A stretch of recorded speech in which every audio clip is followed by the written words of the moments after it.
Bonjour, il est 8h30 et je vais me faire une douzaine de mandarines avant de partir à l'URSSAF pour faire quelques petites démarches administratives.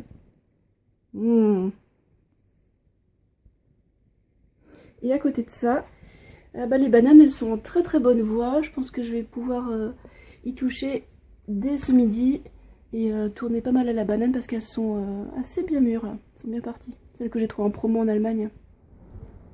J'adore la neige. En fait, j'aime le froid que quand il neige. Alors ça y est, j'étais à l'URSSAF, j'ai obtenu mon papier pour faire le déménagement de mon auto-entreprise. Alors maintenant, j'ai aussi mes statuts qui sont à jour, je fais toujours de la traduction technique. Alors hélas, je fais encore beaucoup de traductions de barbecue et de micro-ondes. Bon, heureusement, je fais pas que ça. Et j'ai aussi rajouté dans mes statuts les micro-activités de douce frugalité, c'est-à-dire les minuscules revenus YouTube et les 2-3 séances de coaching que je fais par mois. Alors juste après vous allez voir Marine et moi qui participons à une action de sensibilisation sur le sujet de la fourrure. Dans la rue je vois beaucoup de femmes et de filles qui portent des manteaux avec un col à fourrure. L'industrie de la fourrure c'est quelque chose de vraiment immonde, donc si vous portez un col à fourrure, pour moi vous avez le devoir de regarder les vidéos et les photos des animaux qui sont en train de se faire torturer pour leur fourrure. Alors soit par électrocution, pour la mise à mort, soit par... il y en a qui sont dépecés vivants encore en Asie, ça se fait encore beaucoup. Et comme le dirait Mathieu Ricard, les humains ont le devoir de regarder ces animaux qui souffrent. Je sais c'est des images qui choquent, mais imaginez les animaux comme ils sont choqués, ils sont torturés en direct les pauvres. Alors moi je vous montrerai jamais de vidéos choquantes comme ça dans mes vidéos sur ma chaîne. Maintenant, vu l'époque où on est, ces vidéos, ces photos sont accessibles partout.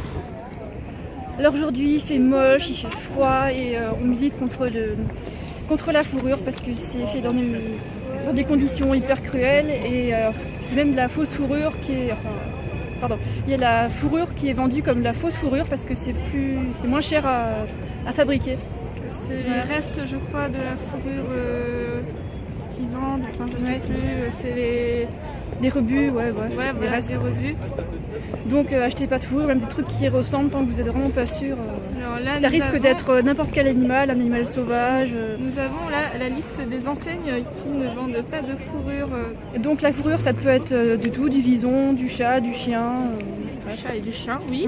Voilà, faut le savoir. Et la fourrure c'est le mal, faut savoir, hein, parce que la fourrure ça fait mal. Ça, c'est la torture, c'est une torture. C'est des animaux sauvages des fois qui sont capturés, qui sont mis dans des cages, qui ne sont pas habitués à ce genre de conditions. Et du coup ils vivent dans une cage minuscule, ils deviennent fous et ils sont mis à mort en fait en étant électrocutés avec une électrode dans la bouche et l'autre dans le fignon. Super, bravo quoi. Et même porter de la fourrure, même quand c'est racheté, même quand c'est de seconde main, c'est colporter l'image de la fourrure et puis dire que c'est chic, dire que c'est du luxe, c'est débile quoi. Je vois pas ce qu'il y a de luxe à porter un animal, une peau d'animal mort. Et il faut aussi savoir que pour conserver la fourrure, ils mettent des produits chimiques dessus, si j'ai bien compris. Et des produits très toxiques parce qu'il faut savoir que la fourrure c'est un morceau de cadavre. Donc c'est censé se décomposer, c'est un peu comme le cuir, hein, donc ils mettent plein de produits chimiques dessus et vous croyez que vous portez quelque chose de naturel comme un trappeur mais en fait non. Non, c'est recouvert de produits chimiques. Regardez ma mère, elle a tout un groupe autour d'elle. Non, elle derrière moi. Comment elle fait? Il faudrait qu'on lui demande conseil. J'ai du mal à cadrer là. Alors il était comment le smoothie pomme, mangue, coco? Très très bon, un peu sucré mais bon c'est des fruits, normal. Ah oui, sucré encore heureux. Hein. C'est pas de sucre. Et on a dû préciser sans yaourt parce que maintenant dans les bars à jus ils mettent tout le temps du yaourt dans les smoothies. C'est super comme initiative. Vive les problèmes de lactose. Bref, c'était bon. Ouais, c'était bon. Alors là, vous l'avez pas entendu, mais Zuma elle vient de jouer un air de musique. C'était vraiment vachement drôle.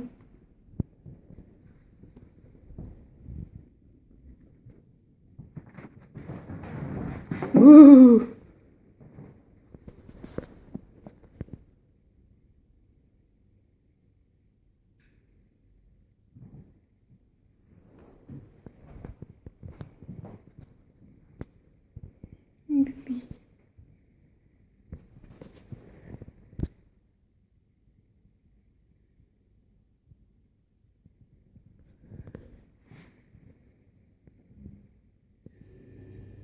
je retrouve pour un petit mandala en direct, un timelapse comme l'autre jour.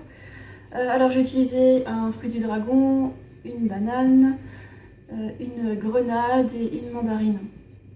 Alors ces petits mandalas, ça correspond pas forcément aux quantités que je mange, j'ai juste envie de faire quelque chose de joli. Donc en général je mange plus que ce qu'il y a sur le mandala de fruits. Alors, en ce moment j'ai plein de projets avec Céline et aussi un projet vidéo sport avec Franck. Alors je pense qu'il va bientôt publier cette vidéo de sport à plusieurs, à distance. Et donc c'est parti pour le mandala accéléré. Alors, pour la grenade, je commence un peu à vous connaître. Hein. Quand je montre avec cette technique-là, vous dites ah non, faut la faire à l'eau. Et puis quand je montre à l'eau, vous dites ah non, tu t'embêtes pour rien, faut le faire en tapant avec une cuillère. Bon. Faites comme vous voulez.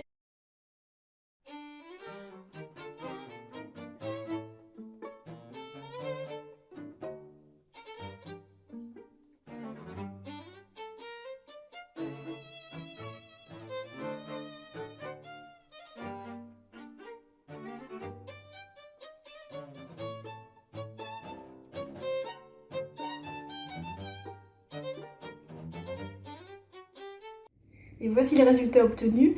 Alors comme c'est pas hyper géométrique, il faut peut-être pas l'appeler mandala, mais plutôt art de fruits.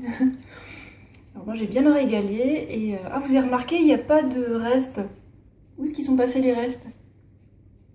Qu'est-ce que je m'amuse avec ces emporte-pièces.